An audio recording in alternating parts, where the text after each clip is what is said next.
Back to my channel बच्चों again. Class 9th में हम लोगों ने फिनिश किया था Newton second law of motion तक बच्चों। जो जिन लोगों ने देखा होगा, मुझे विश्वास है अगर आपने ध्यान से सुना होगा, ध्यान से वीडियो देखा होगा तो जरूर आपको बात समझ में आई होगी। तो चिल्ड्रन अब हम लोग शुरू करते हैं Newton's third law of motion बच्चों। तो जो हम लोगों ने पढ़ा था क्या, Newton's first law of motion क्या कहता है, ये हमें फोर्स का डेफिनेशन देता है। बहुत अच्छी बात। इनर्शिया का डेफिनेशन देता है Newton's first law of motion. Second law of motion force का मेजरमेंट बताता है, हमें फोर्स को कैलकुलेट करने के लिए बताता है, फोर्स का इफेक्ट बताता है कि फोर्स के अनबैलेंस्ड फोर्स के इफेक्ट से क्या हो सकता है। चिल्ड्रन सो अब देखते हैं हम लोग Newton's third law of motion. अगर आप क्लास 8 में अच्छे से पढ़े होगे, आपने पढ़ा होगा तो जरूर आपने ध्यान दिया होगा एक चीज फोर्स एंड प्रेशर वाले चैप्टर में कि हाउ फोर्स अराइजेस, फोर्स को अराइज होने का रीजन क्या है।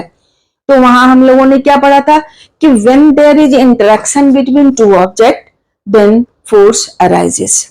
जब दो ऑब्जेक्ट में इंटरेक्शन होता है तब फोर्स अराइज होता है बच्चों। तो ये हमारा थर्ड लॉ हमें बताता है नेचर ऑफ फोर्स को। ओके, तो फर्स्ट लॉ से डेफिनेशन, सेकेंड लॉ से मेजरमेंट, थर्ड लॉ से आपको पता चला कि how force arises, nature of force. ठीक, अब चलिए स्टेटमेंट देखते हैं Newton's third law of motion का। Newton's third law of motion ये क्या कहता है, to every action there is equal and opposite reaction. Hindi में प्रत्येक क्रिया का बराबर और विपरीत प्रतिक्रिया होता है। टीचर डांट दी, बच्चे को गुस्सा आ गया, क्रिया हो गया, एक्शन हो गया डांटना, रिएक्शन हो गया गुस्सा। मम्मी पीट दी, मम्मी को पीटना नहीं है। Ill mannered girl, in mannered boy, ill mannered children will do that. तो क्या होगा, अंदर से बहुत गुस्सा होगा, मम्मी तो हमेशा हमें डांटती ही रहती है, मम्मी तो हमेशा टोकते रहती है। तो दैट इज रिएक्शन बच्चों। तो क्या कहता है Newton's third law of motion, to every action there is equal and opposite reaction. हमने दीवार को स्ट्रक किया, मेरे हाथ में चोट लगी, तो हमने स्ट्रक किया दीवार को, दैट इज एक्शन। दीवार के कारण मेरे हाथ में फोर्स लगा, चोट लगी, दैट इज रिएक्शन। सो ये थर्ड लॉ क्या कहता है कि कोई ऑब्जेक्ट दूसरे ऑब्जेक्ट पर जितना फोर्स लगाता है, दूसरा ऑब्जेक्ट भी पहले ऑब्जेक्ट पर उतना ही फोर्स लगाएगा। लेकिन ये दोनों फोर्स जो है, एक्शन और रिएक्शन, दोनों अलग अलग ऑब्जेक्ट पर होगा। मैं अर्थ पर खड़ी हूं, फ्लोर पर खड़ी हूं, तो मैं अपने वेट के बराबर फोर्स से, वेट भी तो फोर्स है, वेट के बराबर फोर्स से मैं अर्थ को नीचे दबा रही हूं, दैट इज एक्शन। और अर्थ उतना ही फोर्स से मुझे ऊपर की ओर पुश कर रही है, दैट इज रिएक्शन। तो ये जो एक्शन है और रिएक्शन दोनों बराबर होगा और दोनों अलग अलग ऑब्जेक्ट पर लगता है बच्चों। यही कारण है ना कि टेबल पर हम बुक रखते हैं, बुक तो फोर्स लगा रहा है टेबल पर, टेबल भी बुक पर फोर्स लगा रहा है, तो बुक उछल के गिर क्यों नहीं जाता है। ओके, क्योंकि दोनों फोर्स इक्वल है मैग्नीट्यूड में, बट डायरेक्शन अलग अलग है।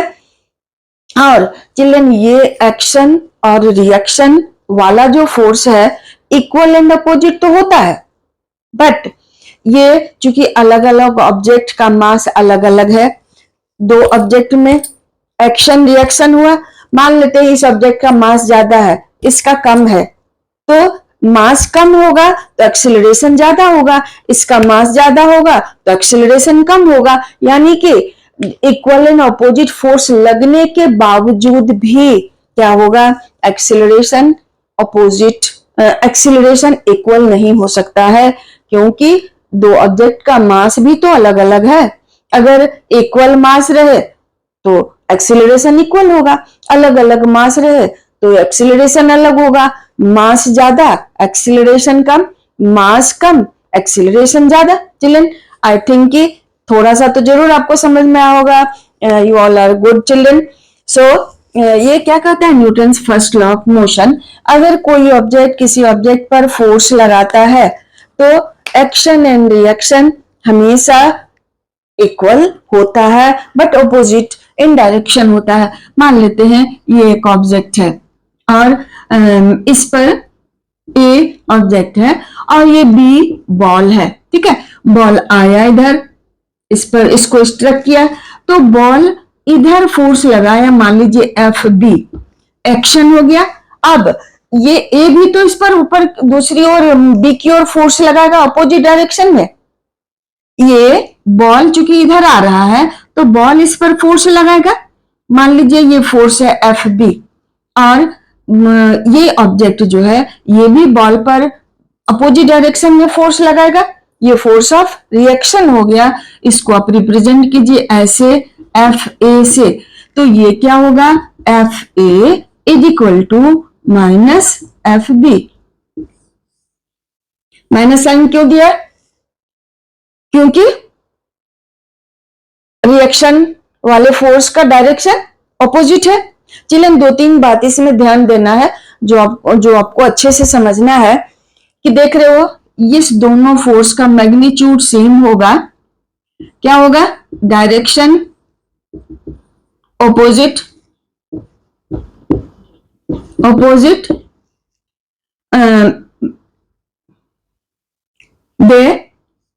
these two forces do not cancel each other.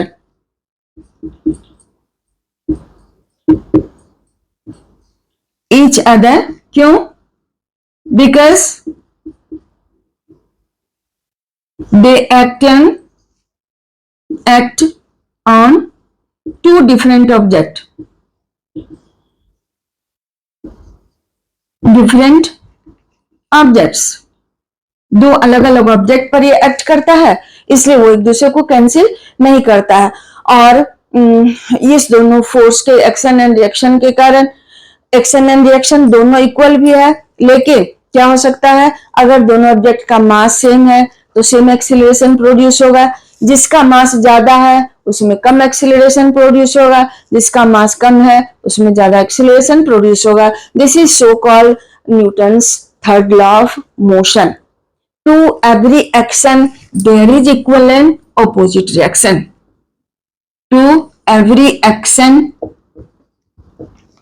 There is equal and opposite reaction.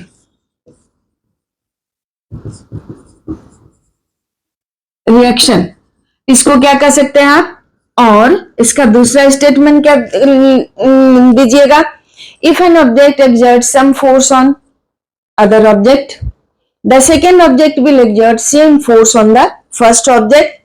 If an object exerts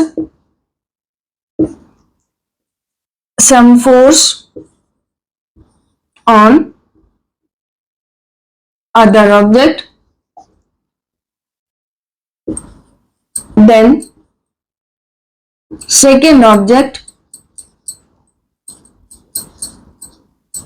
will exert same force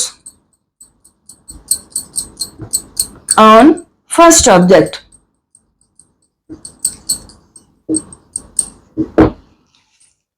okay children, समझ में आ गई होगी बात।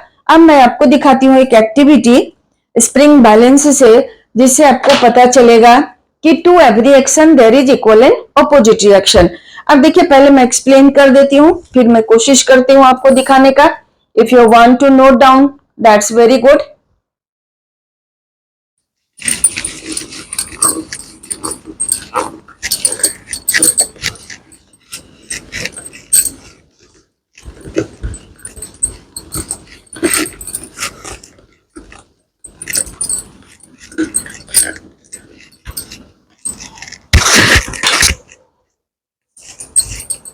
एक हम लोग स्प्रिंग बैलेंस ले लेते हैं। ये स्प्रिंग बैलेंस का रिंग है जिसे हम लोग पकड़ेंगे। ये स्प्रिंग बैलेंस का हुक है। यहाँ स्केल है स्प्रिंग बैलेंस का बना हुआ। यहाँ मान लीजिए पॉइंटर है, 0 है। एक दूसरा स्केल आप ले लेते हो, उसके हुक को इस स्प्रिंग बैलेंस के हुक से हम लोग अटैच कर देते हैं। ये हमारा स्प्रिंग बैलेंस है दूसरा। इसका ये रिंग है, इसका ये हुक है, यहाँ स्केल है।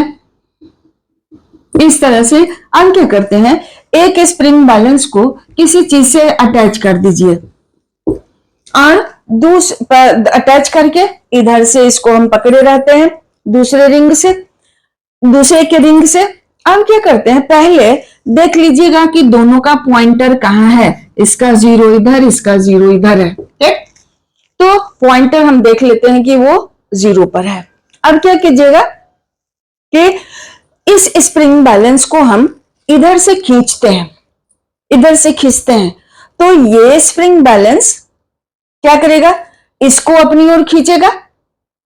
इसको मान लेते हैं हम A कर दें, इसको B कर दें, तो ये जो A जो है इसको अपनी ओर A फोर्स से अट्रैक्ट करेगा, पुल करेगा, अट्रैक्ट नॉट पुल करेगा। अब B जो है ये भी इसको अपनी ओर खींचेगा FB फोर्स से।